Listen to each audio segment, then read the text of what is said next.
Samantala, kinilala ang husay ng mahigit 100 atleta, coach at referee sa Professional Sports Summit Awards Night. Binigyang parangal sila ng Games and Amusement Board sa Philippine International Convention Center sa Pasay. Kabilang dyan ang Lifetime Achievement Award na ibinigay sa longest reigning Pinoy boxing champion Donnie Ahas Nietes. Lifetime Achievement Award rin si Pinoy basketball legend Ramon Fernandez. Hindi rin pahuhuli ang kababaihan sa Pinoy sports tulad ng unang babaeng basketball referee sa bansa na si Edita Boticario. Tinanggap niya ang Trailblazer Award. Pinarangalan din ng GAB ang mga liga at organisasyon na may malaking ambag sa Pinoy sports.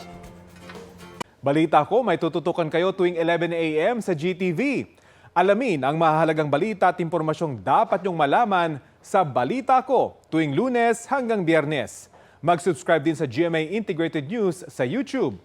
Sa mga kapuso abroad, maaari po kaming masubaybayan sa GMA Pinoy TV at www.gmanews.tv.